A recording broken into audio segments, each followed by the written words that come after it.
আসসালামু আলাইকুম সুপ্রিয় এসএস 26 ব্যাচের শিক্ষার্থীরা, তোমাদের কথা বিবেচনা করে আজকে আমি ধারা থেকে একটি গুরুত্বপূর্ণ গণিত নিয়ে আলোচনা করব। এখানে দেওয়া আছে যে 9 + 7 + 5 প্লাস ডট ডট ধারাটি n সংখ্যক পদের সমষ্টি -144 হলে এখান থেকে n এর মান নির্ণয় করতে বলা হচ্ছে।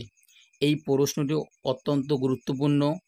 তুমি যদি এসএস 26 ব্যাচের শিক্ষার্থী হয়ে থাকো তাহলে আজকের এই ভিডিওটি তোমার কাছে খুবই গুরুত্বপূর্ণ। অর্থাৎ তুমি যদি ভিডিওটি ইউটিউবে দেখো তাহলে চ্যানেলটি সাবস্ক্রাইব করে দিবা, আর যদি ফেসবুকে দেখে থাকো তাহলে ফেসবুক পেজটি ফলো করে দিবা। দেখো, এখানে একটি এন এর মান নির্ণয় করতে হলে তোমাকে এর মান লাগবে এবং ডির মান বের করতে হবে।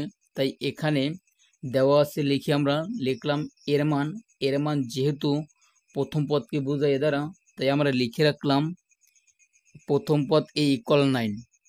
এবং যেহেতু এটি একটি সমান্তর ধারা, কারণ প্রত্যেকটি পদের মাঝখানে ব্যবধান হচ্ছে 2, আর সবসময় প্রথম পদ থেকে দ্বিতীয় পদ বিয়োগ করলে, আবার প্রথম পদ থেকে দ্বিতীয় পদ বিয়োগ করলে, অর্থাৎ প্রতিটি পদের মাঝখানে যদি ব্যবধান একই হয় তাহলে সেটি হচ্ছে সমান্তর ধারা।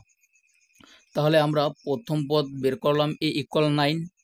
অনুরূপভাবে আমরা সাধারণ অন্তর বের করব। তবে সাধারণ অন্তর বের করার ক্ষেত্রে নিয়মটি হচ্ছে যে দ্বিতীয় পদ থেকে আমরা সব সময় প্রথম পদ মাইনাস করব। তাহলে এখানে সাধারণ অন্তর d দ্বিতীয় পদ হচ্ছে 7, তাই আমরা মাইনাস করলাম প্রথম পদ। দেখো, 9 থেকে যদি আমরা 7 বাদ দিই থাকে 2, আর বড় সংখ্যার সামনে যে চিহ্ন হবে সব সময় ওই চিহ্ন বসাতে হবে, অর্থাৎ d এর মান হচ্ছে তোমার -2। আজকের এই ক্লাসটি অত্যন্ত গুরুত্বপূর্ণ হতে যাচ্ছে। তুমি অবশ্যই ভিডিওটি শেয়ার করে দিবা।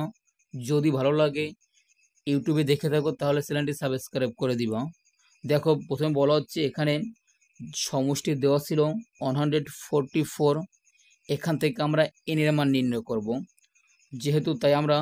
যেহেতু সমষ্টি দেওয়া ছিল তাই আমরা সমষ্টির সূত্র বসালাম যে n সংখ্যক পদের সমষ্টি -144।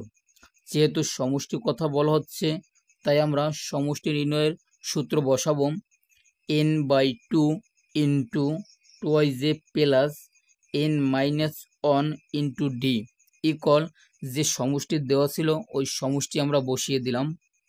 যেহেতু আমরা n এর মান বের করব তাই এখানে n যে অবস্থায় আছে ওই অবস্থায় রেখে দিলাম n/2, এই 2, আর এর মান ছিল আমাদের 9, তাই আমরা এর পরিবর্তে 9 বসালাম। তারপর প্লাসের পরিবর্তে প্লাস, যেহেতু n এর মান নাই তাই আমরা n বসালাম, -1 d এর মান যেহেতু আমরা -2 পেয়েছিলাম তাই আমরা 2 বসালাম, -2 সমষ্টি ছিল -144। তাহলে পরবর্তীতে হচ্ছে n/2, এই 2 দ্বারা যদি আমরা 9কে গুণ করি তাহলে হয় 18। এই যেহেতু তোমার n থেকে 1 বিয়োগ করা যাচ্ছে না তাই -2 দ্বারা এই ব্র্যাকেটের উভয় পদকে তোমার গুণ করতে হবে। তাহলে -2 দ্বারা 1কে গুণ করলে হয়, অর্থাৎ n-কে গুণ করলে হয় -2n, তারপর মাইনাসে মাইনাসে প্লাস, 1 দ্বারা কোনো সংখ্যার গুণ করলে ওই সংখ্যা -144।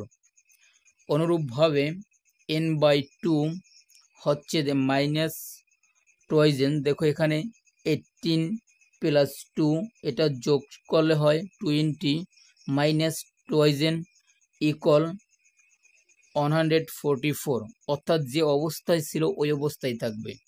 তার পরবর্তী হচ্ছে আমরা এই 20 2 দ্বারা ভাগ করা যায় এবং 2n-কেও 2 দ্বারা ভাগ করা যায়। তাই আমরা উভয় পক্ষ থেকে আমরা 2 কমন নিলাম, অর্থাৎ ভাগ নিলাম। তাহলে 2 কমন নিলে 20-এর অর্ধেক হয়ে যাবে, অর্থাৎ 20-এর অর্ধেক হয়ে যাবে 10, আর এই 2n অর্ধেক হয়ে যাবে n, মানে দুইটা n এর একটা হয়ে যাবে। 2 কাটাকাটি, বাকি থাকে n, এখানে গুণ থাকে, তারপর 10 - n, আর অপর সাইডে থাকে -144। দেখো পরবর্তীতে আমরা n দ্বারা ব্র্যাকেটের প্রত্যেকটি সংখ্যাকে গুণ করতে হবে ইকুয়াল -144। n দ্বারা যদি 10 কে গুণ করি আমরা 10n হয়, মাইনাস n দ্বারা n কে গুণ করলে বীজগণিতের তোমার চলককে চলক দ্বারা গুণ করলে সেটা হচ্ছে পাওয়ার যোগ হয়, তাহলে n দ্বারা n কে গুণ করলে হয় n স্কোয়ার। আর এই সাইডে যে আমাদের অপর পক্ষে -144 ছিল সেটা সাইড পরিবর্তন করার ফলে সেটি প্লাস হয়ে গেছে, +144 = 0। এখন হচ্ছে আমরা এই মাইনাস n স্কোয়ার প্রথমে আনছি, তারপর এই 10n এটা ছিল সামনে কোনো চিহ্ন না থাকার কারণে সেটি আমরা প্লাস ধরছিলাম, তাহলে +10n +144 = 0।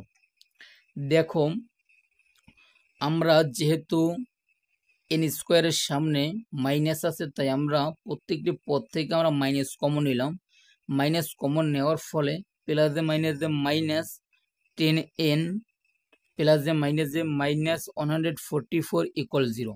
যে জিরো আগে ছিল ওই জিরো আবার বসিয়ে দেবো। অনুরূপভাবে এই মাইনাস ব্র্যাকেটের সামনে থাকার কারণে এটি আমরা ভাগ আকারে চলে গেলে অর্থাৎ জিরোর নিচে অর্থাৎ গুণভাগ করলে কোনো সংখ্যা দ্বারা সেই সংখ্যায় অর্থাৎ 0 হয়, তাহলে আমরা এই মাইনাস ভাগ করার ফলে সেটি 0 হয়ে গেল। বাকি থাকে n স্কোয়ার -10n -144। এখন আমরা আমাদের একটা পুরনো অঙ্কের কথা, সেটা হচ্ছে মিডল টার্ম করতে হবে। যেহেতু 3 সংখ্যার গণিত থাকলে সেটা মিডল টার্ম করতে হয়। প্রথমে আমরা এই 144 ভাঙিয়ে মাঝখানের এই 10 সংখ্যাটিকে বানাতে হবে। তাহলে দেখো 144 ভাঙালে আমরা পাই 18 এবং 8, মানে এই 18 18 এবং 8 গুণ করলে হয় 144। যেহেতু আমাদের মাঝখানে ছিল -10 তাই আমরা -18 থেকে যদি +18 লিখি তাহলে কিন্তু প্লাসে মাইনাসে 10 হয়, কারণ দুইটা সংখ্যা চিহ্ন যদি তোমার একই হয় তাহলে সেটি হয়ে যায় প্লাস, অর্থাৎ প্লাসে মাইনাসে ঋণাত্মক হবে, তাহলে -10 থাকে। এখন এই দুইটা থেকে তোমার n কমন নিলাম আমরা, মানে ভাগ নিলাম, বাকি থেকে একটা n, এই -n কাটাকাটি থাকে 18। এখান থেকে দেখো উভয় পক্ষে কিন্তু n নাই আগের মতো, তাই আমরা 8 নিলাম। n প্লাসে মাইনাসে -8 দ্বারা এই 144কে যদি আমরা ভাগ করি তাহলে পাই 18।